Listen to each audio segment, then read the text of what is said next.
नमस्कार मैत्रिणींनो, मी रुपाली फूडी फॉरएव्हरमध्ये तुमचं सर्वांचं स्वागत आहे। आज मस्तपैकी रशीची कारली करणार आहोत। इथे मी 4 ते 5 कारली तेलामध्ये फ्राय करून घेतली आहे। आता भाजी करण्यासाठी कढईमध्ये 2 चमचे तेल टाकायचं आहे। तेल चांगलं गरम झालं की त्यामध्ये जिरे आणि मोहरी टाकून घ्यायचे आहे। ती छान फुलली की त्यामध्ये आता कांदा आणि टोमॅटो मिक्स करून व्यवस्थित परतवून घ्यायचं आहे। एक 5 ते 10 मिनिटं हे छान परतवून घ्यायचं आहे। बघू शकता कांदा थोडासा लालसर झाला आहे आणि टोमॅटो पण मऊ झाले आहे। आता यामध्ये हे मिक्स केलेलं वाटून घेतलेलं वाटण टाकायचं आहे। यामध्ये थोडंसं खोबरं, लसूण, तीळ आणि अद्रक, शेंगदाणे थोडेसे हे सर्व कुटून घेतलेले आहे। हे छान 4 ते 5 मिनिटं परतवून घ्यायचं आहे। परतवून झाल्यानंतर यामध्ये 1 चमचा डाळीचं पीठ मिक्स करून घ्यायचं आहे। 1-2 मिनिटं छान असं परतवून घ्यायचं आहे।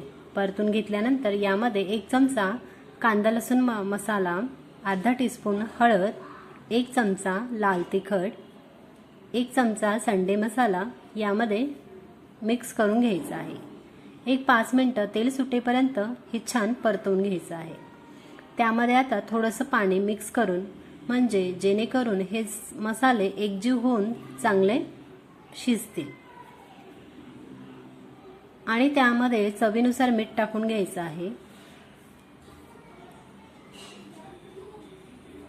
छान मिक्स करून घ्यायचं आहे। यामध्ये आता चिंचेचा कोळ म्हणजे चिंचेचे भिजवून ठेवले होते त्याचा तो रस टाकलेला आहे आणि आता हे शिजवलेली कारली यामध्ये मिक्स करून घ्यायची आहे। 1-2 मिनिटं बारीक गॅसवर ठेवायचे आहे। 5 मिनिटानंतर तुम्हाला आवडीप्रमाणे गूळ टाकायचा आहे, तोही मिक्स करून घ्यायचा आहे। 5 मिनिटानंतर उकळी आल्यानंतर बघा मस्तपैकी अशी कारली आपली रशीची झाली आहे। एकदम मस्त अशी ही कारली झाली आहे। तुम्ही बघू शकता रशाचं कारलं सगळेजण आवडीने खातील। जे कोणी कारलं खात नसेल तेही आवडीने खातील। तुम्ही एकदा नक्की ट्राय करा आणि रेसिपी कशी झाली ते मला नक्की सांगा। थँक्यू।